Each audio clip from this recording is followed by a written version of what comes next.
He was standoffish and cocky. I was expecting to go run off and play, but no, that didn't happen. For years, the Jackson family was surrounded by secrets, but none bigger than Joe Jackson's secret daughter, Giovanni. A woman hidden from the public eye and never recognized as part of the famous Jackson family. Her story, kept under wraps for so long, is now set to change everything we thought we knew about Michael Jackson and his family. After staying silent for years, she has finally spoken out, revealing her truth and confirming some shocking rumors about her brother, Michael. Watch this video to get the full story. But before we get to the surprising revelations, we need to look at Giovanni's life journey and her relationship with her estranged family. Early life. In the glittering world of 1970s showbiz, as the Jackson Five were climbing the ladder of fame, a less publicized drama was unfolding behind the scenes. Joe Jackson, the family patriarch and manager of the rising musical sensation, found himself entangled in a web of personal choices that would have far-reaching consequences. During the heights of the Jackson Five's fame, Joe met Cheryl Terrell, a woman who would soon become his mistress. Their first encounter happened in the early 1970s when Cheryl was working as a secretary for the Los Angeles Police Department. They crossed paths at a Christmas party Joe attended, and at the time, Cheryl had no idea who he was. But Joe, being his charming self, struck up a conversation and asked her what her favorite candy bar was. When she mentioned the Milky Way, Joe made a memorable gesture by showing up the next day with 5 Milky Way bars just for her. Joe and Cheryl eventually started dating, and together they had a daughter named Giovanni Jackson. Giovanni was born in 1974, just a day after Michael Jackson's birthday. At one point, Joe's affairs, including his relationship with Cheryl, led Catherine to think about divorce as early as the 1970s. By the time Joe passed away, they had long stopped living together, but Catherine had considered leaving him much earlier. In March 1973, she even filed a petition for divorce with the Los Angeles County Clerk. However, the Jehovah's Witnesses Church persuaded her not to go through with it. She contemplated divorce again in 1979, but like before, she ultimately chose not to pursue it. Joe's relationship with his secret family. Joe was so involved with Cheryl and Giovanni that he kept a luxury boat at their house, which he called Zulu Warrior. Cheryl was an excellent cook and always made sure dinner was ready for Joe when he came home. Daddy would come speeding through the gates in his Mercedes or Rolls-Royce, Giovanni remembers. He'd be hungry, and dinner would always be ready. My mom was an excellent cook. Joe would drop by most days, often without warning, and he was a constant presence in his daughter Giovanni's life. Despite his harshness toward his other children, Joe seemed to show genuine love and affection for Giovanni. As Giovanni grew up, she and her mother, Cheryl Terrell, lived just 5 miles away from Joe Jackson and the 10 children he was raising with Catherine. He visited them almost every day, often arriving with lavish gifts. Joe took them on weekend trips, family vacations, and fishing outings every Sunday. Most Christmases, he would whisk Giovanni and Cheryl away to Orlando, Florida, with a special visit to Disney. Joe, a powerful music manager during the 60s, 70s, and 80s, managed to keep his secret family hidden for years. His demanding career provided the perfect cover for his frequent, unannounced trips. The chaos of Joe's showbiz life inevitably seeped into the lives of Giovanni and her mother. Catherine, his wife, believed Joe was away on business when, in reality, he was spending weekends with his other family. While Catherine eventually discovered her husband's affair and the child he had fathered outside their marriage, she never truly grasped the full extent of his relationship with his secret family. Giovanni shared that Joe spoiled them, showering her with love and affection. He often brought her a doll from every country he visited. Despite the attention and care, there was always an air of secrecy around their relationship. Joe was paranoid about being seen with them by reporters. There were certain stores they couldn't visit, and Giovanni wasn't allowed to have friends over to the house, all to keep their lives hidden from the public eye. Joe was a regular presence in her life. "I was a daddy's girl," Giovanni says. She fondly recalls watching 80s TV shows like Kung Fu Theater and professional wrestling with her dad, sitting on the sofa together and eating popcorn. The anticipation of what gifts her dad might bring always filled her with excitement. "I'd get so excited. He'd bring me presents, like my favorite black walnut ice cream. I was spoiled rotten," she says. "He was very loving, calling me Joby, Sweet Potato, or Sally Mae. When I was born, he was in Brazil, and when he came back, he brought me a Brazilian doll that hung on the wall by my crib," Giovanni remembers. On weekends, Joe would come over and work in the vegetable garden in their backyard. "We had over an acre, and we'd tend the garden together," she recalls. Joe loved cooking the vegetables he grew, bringing them into the house, fresh green beans, everything. Joe and his daughter spent a lot of time together. Every Sunday, they'd head to the lake and fish on his boat, with Giovanni soaking up the sun while they fished. Incredibly, Joe even took Giovanni and Cheryl on a Christmas trip to Florida most years. "We'd go to Orlando, visit Disney, exchange gifts, and have a great time," Giovanni said. Now living in Las Vegas with her daughter Yasmin, Giovanni adds, "Catherine didn't celebrate Christmas because she's a Jehovah's Witness, so that made it easy for him." She also recalls one Christmas when she was sick and stuck in bed. Joe got her up, marched her around the house like a scene from the Nutcracker, and then took her back to her room, where he decorated a Christmas tree in her closet. "He could do a lot of nice things. He was a good father," Giovanni reflected.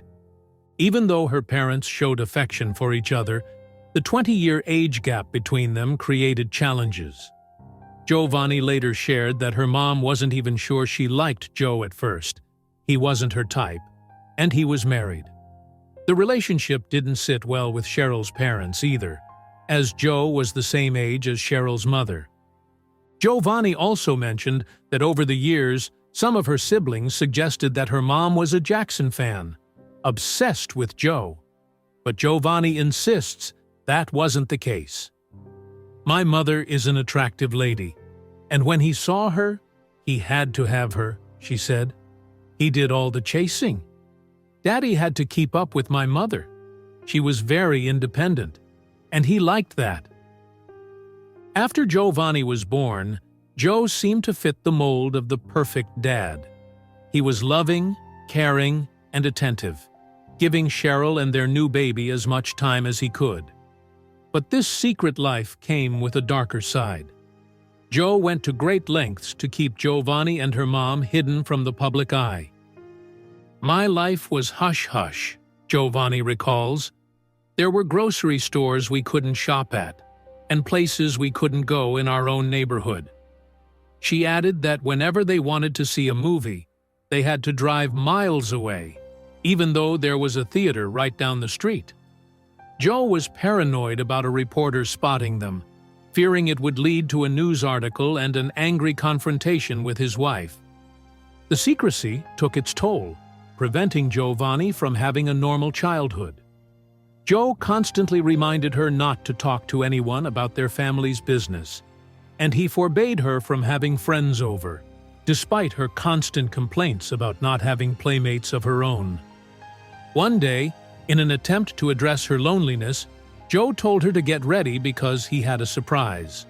They ended up at a dog kennel where they bought 2 German Shepherd puppies named Lady and Bigfoot. He said, "There you go, there's your friends, play with them," Giovanni recalls. At one point, Giovanni vividly recalled her dad roaring down the driveway in his Rolls-Royce and accidentally running over one of her dog's paws. She was devastated, but Joe just brushed it off, saying he was teaching the dogs to move out of his way. Even though Joe visited their house almost daily, he was careful not to overstay his welcome. He didn't always spend the night. I don't think Catherine would have allowed that, Giovanni said. But he and Mom still had a close, loving relationship. Giovanni also recalls that her dad was as strict with her as he was with the rest of the Jackson family. Though she wasn't subjected to the same level of harshness, she did receive her share of whoopings. As a child who often skipped school and got poor grades, she found herself on the receiving end of memorable punishments. She particularly remembered getting an F in math and thinking she had escaped punishment after Joe initially let it slide. But just as he was leaving, he turned back and said, "Nah, I'm gonna have to whoop ya, or else you'll just get another F." He then used his belt, and despite the pain, Giovanni stubbornly refused to cry, which only made Joe angrier. However, the next day, Joe would be overwhelmed with guilt. Unable to stand the feeling, he would bring her ice cream to make up for it. Giovanni never held these punishments against him because she knew deep down he had her best interests at heart. But one incident in 1988 stands out for Giovanni. When she was 14, she graduated from junior high school and invited her dad to the ceremony. To her embarrassment, Joe showed up with 8 stunning models from around the world. She called them the ballerinas. It was humiliating, and Giovanni couldn't help but cry. To make things worse, Joe invited the women to their house for a graduation party, where it was just her mom, dad, grandparents, and uncle. In her early 20s, Giovanni and her daughter Yasmin moved in with Joe in Las Vegas when he was living away from the family home. By the time Yasmin turned 2, Joe's 25-year affair with Cheryl began to fall apart. Mom was just tired of his nonsense. She realized she didn't want to do it anymore. "It's hard to get out of a relationship like that," Giovanni explained. She added that her mom never took handouts from Joe because she had always worked and bought her own cars, a quality Joe admired in her. Even though Cheryl was incredibly loyal and never spoke out about their relationship, she eventually reached her breaking point. She decided she couldn't continue being second best to another woman. Giovanni was always realistic about her parents' actions. While defending her mother, she clarified that even though what her mom did wasn't right, people make mistakes. When Cheryl met Joe, she was in her 20s and got caught in a situation she couldn't easily escape. Giovanni believes her mother wasted her life on Joe, but insists, "Despite everything that happened, I still love them both." Cheryl passed away in 2014, but Giovanni continues to have a close, though complex, relationship with her father. She lived with him on and off over the years, and, during his final days, stayed just a few miles away from him in Las Vegas. She made sure to see him at least once a week. "My relationship with Joseph Jackson is very complex," Giovanni says.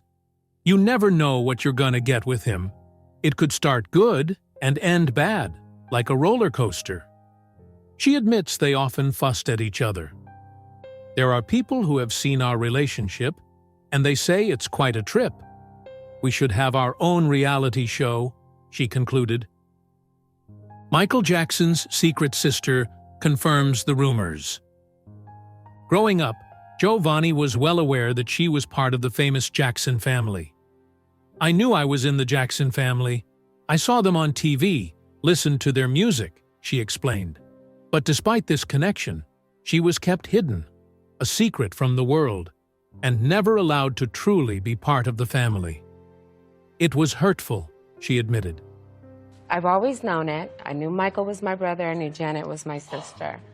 What I didn't know was what my mother told me when I was 11 years old. When Joe Jackson's secret daughter was finally revealed to the rest of the Jacksons, they refused to accept her. Giovanni shared that she had met every single member of the family, but something always kept them from embracing her or forming a close bond. When I was around, there was a show of love, but once I left, there were no calls asking how I was doing or how my daughter was. It's upsetting, really hurtful, and I still feel rejected. She revealed that when her mother passed away in 2014, the first person to call was Catherine, and the only sibling to reach out was Rebe, who showed genuine care. I later told my brother Jermaine, "My mother died," and he just stuttered, saying, "I was gonna call." It was a wake-up call that showed me my place in the family. The distance between Giovanni and the rest of the family grew so large that she didn't meet her older brother Michael until she was 29. In 2003, they finally met at Michael's Neverland Ranch during a family reunion. But the moment that should have been filled with excitement was instead marked by Michael's cold, emotionless demeanor, leaving Giovanni feeling even more disconnected. "It was a big moment for me," Giovanni recalls, her eyes narrowing. "But when I finally met Michael, he seemed distant and cold. He just said hi, and then his attention shifted to my daughter, Yasmin. He was completely fascinated by her, almost in awe. When Michael greeted her daughter, he spelled her name as Jasmine. Giovanni corrected him, saying it was Yasmin with a Y. He said, "Okay, Yasmin with a Y," and that was it, she explained. There was no recognition from Michael that she was his sister, no hug, no kiss, not even a handshake. Giovanni had hoped for a warm embrace, thinking they might find a quiet place to talk and catch up, but that moment never came. It was very hurtful. He wasn't interested at all. Her pain deepened as she watched Michael shower affection on her then 8-year-old daughter. With Yasmin, he was completely different. She got the hugs and kisses that I never did. It made me jealous. Even though they met outside by the movie theater with a crowd of people around, Giovanni never got the chance to speak with Michael properly. At the time, it was very hurtful. Once again, I felt shut out. That night, Giovanni stayed with her cousin at a hotel in Santa Barbara, rather than at the sprawling Neverland Ranch. She returned the next day, hopeful that she might finally connect with her brother. "I didn't see Michael all day. He stayed in the main house," she said. Yasmin spent hours playing with Paris, Michael's daughter, who was very kind. Giovanni sat with the rest of the family, chatting with Jermaine and Rebe for a while, but none of her other siblings acknowledged her much. Michael never made an effort to speak with her, and eventually, Giovanni and Yasmin left Neverland without even a goodbye from him. For the single mom, the rejection was a huge blow. What made it worse was that for years, school bullies taunted Giovanni just because she was Michael Jackson's sister. But in reality, he wanted nothing to do with her. "I got beat up every single day because I was Giovanni Jackson." She shared how tough her childhood was, saying it was just as rough as Michael's and her other siblings. And then, to grow up and realize they didn't want anything to do with her added salt to the wound. "I get so irritated with my parents because I didn't ask to be here." Insiders say the rift between Michael and Giovanni was largely due to Joe's devotion to her. Michael hated that Joe favored her over the rest of his siblings. Things only got worse when Michael's parents started living separate lives. In her early 20s, Giovanni moved in with Joe in Las Vegas, where she worked as a baggage handler at the airport. For Michael, this was unsettling and only deepened the divide. In 1999, Giovanni tried to reach out to Michael. Catherine was at Joe's Vegas house when Michael called to speak with her. As the call was ending, Giovanni jumped up and asked to talk to her brother. "I had argued with Joseph and was asking Michael why Daddy was so mean. He told me not to let Joseph upset me, and I said, Okay, but Michael, don't forget about me. Call me. I thought he was being nice, but I never heard from him again until we met at Neverland. Over the years, Giovanni has tried to connect with her other 8 siblings: Janet, Latoya, Jackie, Tito, Jermaine, Marlon, Randy, and Rebe. But the only one she has truly bonded with is her older sister, Rebe. Rebe has always been consistent with her guidance and love, Giovanni said. You can walk into her home and feel the love. She's so sweet, and we are very, very close. My other sisters?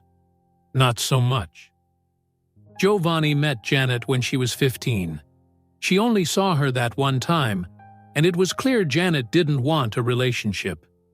She was staring at me, checking me out, and as soon as she heard me call Joseph Daddy, she switched off, turned her back, and never spoke to me again. Despite the distance, Giovanni was proud of her famous siblings and remembers attending dozens of Janet and Michael's concerts. Through her father, she got tickets to all their shows. I was amazed at Michael's talent. I remember thinking as a little girl, he looked at me, he saw me. Sometimes she would see them backstage, but she could never get close enough to talk. It was frustrating. I also didn't have any access to phone numbers. I didn't want to go through my father's things, and it wasn't really something that was talked about. Over the years, Giovanni has had various encounters with some of her other siblings, but none of them led to a deeper connection. Giovanni shared that she always looked up to Tito the most, but even he made little effort to connect with her. Reflecting on the family rift, she said, "It is what it is." Despite everything, she loves her brothers and sisters unconditionally, no matter what they do, say, or how they act. She added that her door is always open, and her phone is always available if they ever need her for anything. But I don't feel that the same is extended to me. I feel rejected by some of the family. Surprisingly, Giovanni is no stranger to the Jackson family home in Encino, having visited several times with Joe.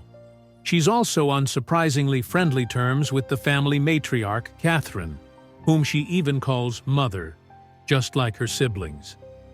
Catherine knew about Joe's affair, which began in the early 1970s, but her strong devotion to her Jehovah's Witness faith led her to forgive him and accept Giovanni.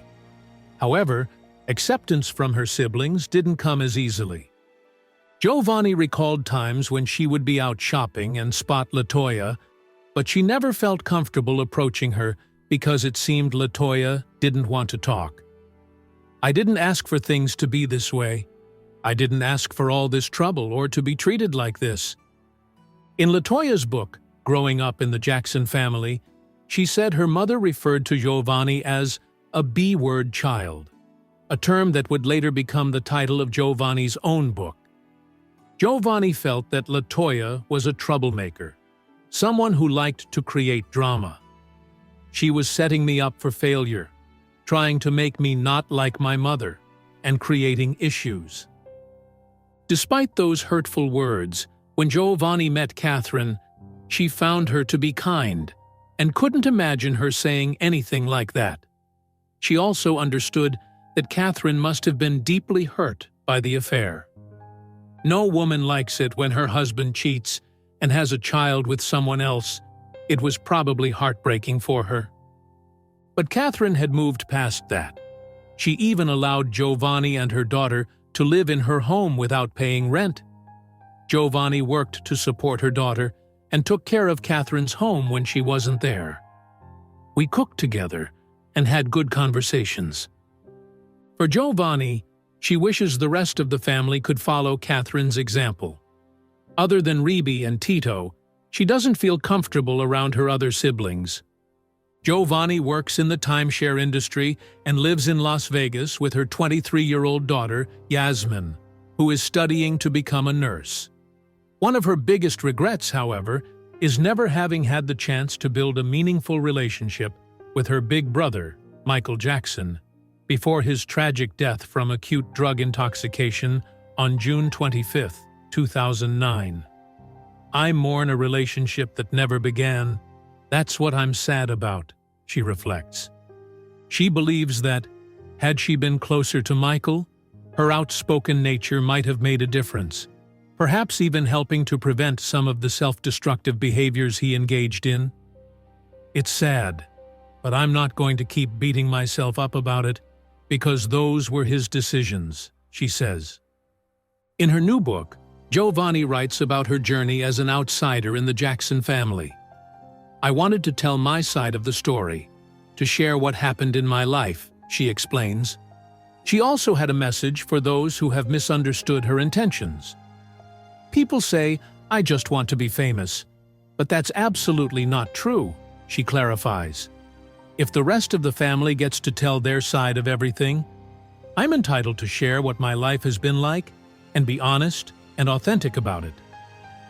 Through her story, Giovanni sheds light on a side of Michael Jackson that the world never saw. But whether the King of Pop's actions were a result of his lifelong experiences with their tough father, who seemed to favor Giovanni, is up for debate. And everyone has their own side of the story.